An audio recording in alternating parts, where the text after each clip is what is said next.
Okay, greetings everyone. Welcome to Gerard Black in the Philippines with the Truth. I'm going to welcome you to my channel, all my subscribers, all my peaches, triggers, lovers, haters, commenters, each and every one of you. I want to welcome you to my channel.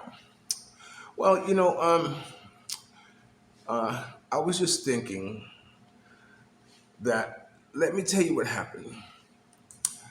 The last fiesta that I went to, me and his family, one of her relatives were telling me about this brother because he knows I'm promoting this, going back and forth in my head.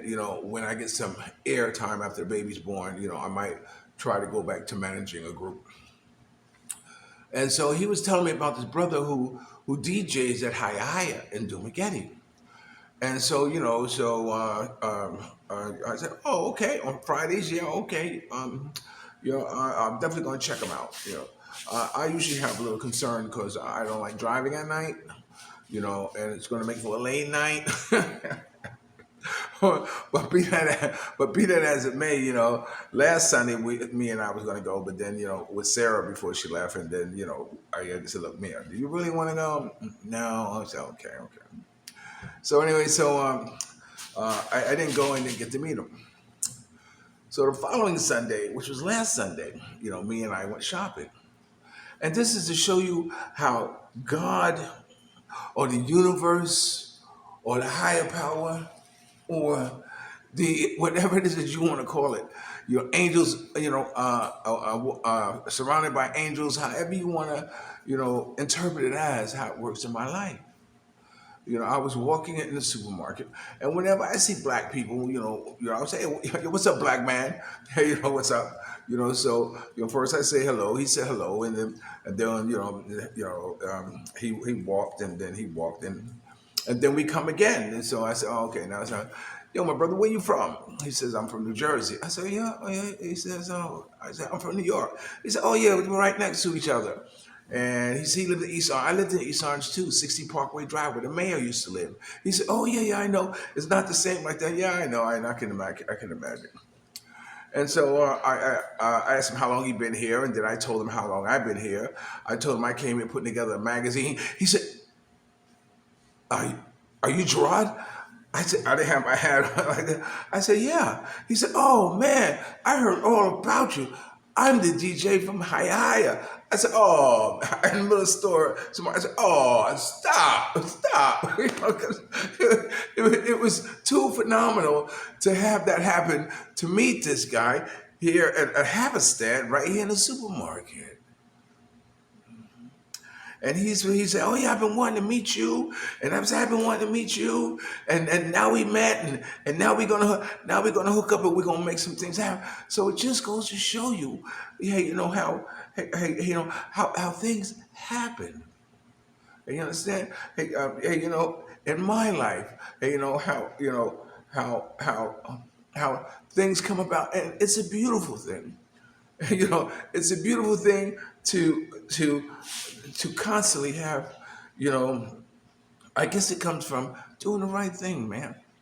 For doing the right thing in life, trying to do the right thing in life. And, trying to, if they want to talk about bad karma, this has to be good karma. This has to be something that is bestowed on me because my CeeLo, because how I move. And it's funny, you know, um, I have my phone that I get calls from the U.S. or whatever it is, and this no, this was a video chat, and it was a video chat from somebody who I didn't recognize, and I'm not afraid to answer any video chat. So I answered the video chat, and there was this girl on there.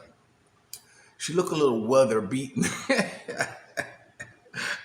if you know what I mean.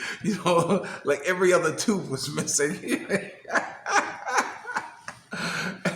And she was saying, man, me and my man, we're stuck here. We are trying to, move here, and for him to get this job over here. So my man is, it's now. I'm from the streets. You know, uh, in other words, I know my way around the block. And if a girl is always refers to her partner, my man, that this, and hey, my man is this, hey, my man is that. Chances are he's managing her. Chances are he's managing her. And yeah, and she dropped this whole spiel on me, and I'm looking at her, and I'm letting her talk. I let her talk about how bad she needs money. If anything, hey, I can send to her. She would appreciate it for her and her man. To be able to to get done what they need to get done. And so anyway, after I let her spill, what she had to say. I said, look, little girl. I said, look, I'm in the process of having a baby right now. I said, for my having any expendable cash, never extra money, expendable cash right now is something I don't have. So unfortunately, I'm not able to help you in your situation. I wish you and your man who look like he won't hesitate laying hands on you, you know what I'm saying? In luck and wherever it is that you want to go in life. And so we disconnect. About 2 seconds later, or maybe, 5 seconds later, I get another video call. And so I said, hello? Oh, it's you again. I said, yes, it's me again. I said, are you so busy you can't remember who you called last? One of those type of things. So it was kind of funny that she's just going down the line on people's Facebook or whatever it is, just calling people begging for money. But anyway, I wish her luck. But yeah, I thought that was kind of funny. Okay, now something else I'm going to talk to you before I end this video is that I know when I was okay. Where am I at now? Okay, oh, I can't. I know when I was young, I might have wished that I was 18, and when I was 18, I probably could have wished till I was 21. And when I was 21, I kind of looked forward to the age of 35 because at 35, I wanted to be able to live by my phone. I want to be, have, I, was, I didn't know be self-employed, but I wanted to live by my phone. As a photographer or whatever it is. I wanted to have a business that where all I had to do was wait for the phone to ring. Whatever, and then the rest of my life happens. You know. Now at this point in my life, I am kind of conscious of my health. That's why in the morning when I go that's why I play tennis. I know I have to do some type of physical exercise, to be able to, you know, keep the body, stimulated. And now I walk around the tennis court. I jog around the tennis court, and soon I'm gonna bring you my isometric exercise that I was gonna do it this morning, but there's no guarantee that I'm gonna have the space to do because they're playing tennis. I can't do it because you're gonna hear the noise of them going there. So, you know, I will get to that point, or maybe I'll go somewhere else and do it outside the tennis court. But I want to bring that to you because you know. But anyway, I'm bringing a child into life, and sure, I kind of look at other people and kind of say, like, wow, he's 80 something, and I should be so lucky, or yeah, or what have you, and and then I watch shows of how movie stars and actors in their life die at age of 90 or something like this, and who smoke 5 packs a day and drink like a fish. You know what I'm saying? So, which it's like, well, maybe there's not so much about this big deal of smoking.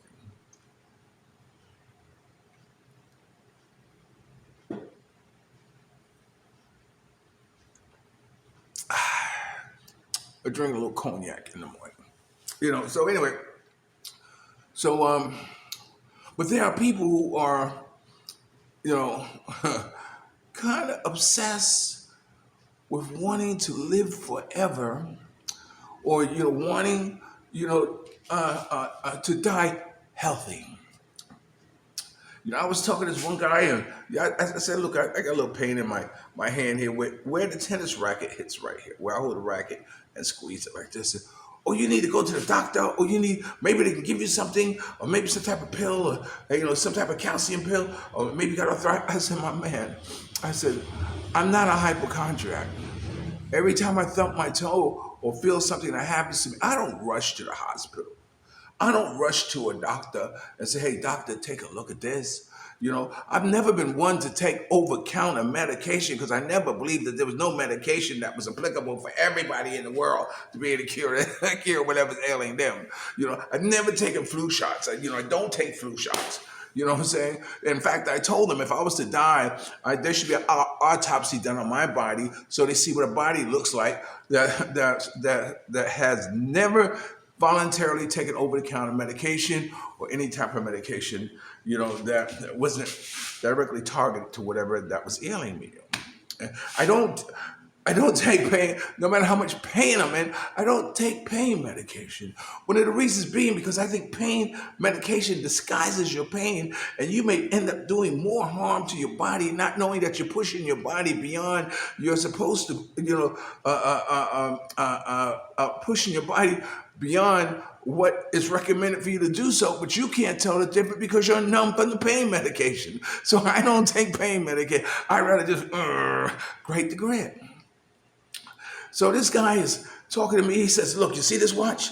I said, yeah, okay. He said, this watch tells me about my blood pressure. This watch tells me about my sugar. This watch tells me, I'm stressed. This watch tells me, and he's going through all this shit. And I'm kind of looking at it.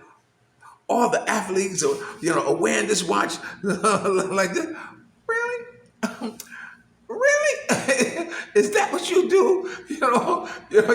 Like this. I mean, do you need to be so much in tune with your health that you're gonna wear a watch that tells you, your stress is high. What? It's funny because, que será, man. I'm living my best life the best way I can, the way I want to. I can always say, yeah, I could lose some more physical in my life. And when when Mia loses that baby fat, there's gonna be a lot more physical in my life. Not that there isn't now, but just to make that clear. But I could. But I'm not obsessed about it. I'm more comfort. I'm more relaxing. I'm in the best shape of my life. I like to think. You know, because a lot of that has to do with state of mind. If you're obsessing over your health and what's going to happen to you, and like this, I think you bring on more stress. You know. So, I'm fine. I'm okay. I'm okay. You know, I don't need to, to worry so much about my health because, I think I'm doing all I can for my health. I think I'm doing okay. You know, I'm bringing a child into the world. I got my cigar. I wish I had a box to give to y'all, but in the meantime, I'll be smoking one. So I have a child coming into this world. Yeah, and I'm 69, I'd like to live to be 109. To see it graduate from high school and go to college and all that stuff. But the reality is, I won't, and I'm okay with that, man, because I know the last remainers of my life are going to be nothing but pure joy. It's going to be unconditional love, and that's what I live for today. And yeah, I can look at the watch and find out that I need to take 10 more steps to complete, or to beat yesterday's a number of steps I took or what have you, and then end up being hit by a truck, you know what I'm saying? Or I can just thank God for every wakening day and blessing that He's given me to maintain this level of health that I have now. So thanks for watching Gerard Black in the Philippines with the Truth. Remember, dreams are nothing more than plans awaiting action. Never disrespect the elder, you know, always pull someone up. And sometimes, I can't wait. You're the only one to see your vision. And the best revenge in life is to live good. I'm living good today. The morning cognac never hurt nobody. I think it stimulates the heart.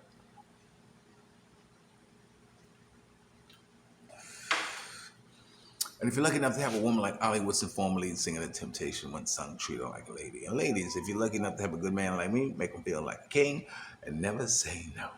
I will always love you more. Love you like a love song, baby. I'll talk to you later.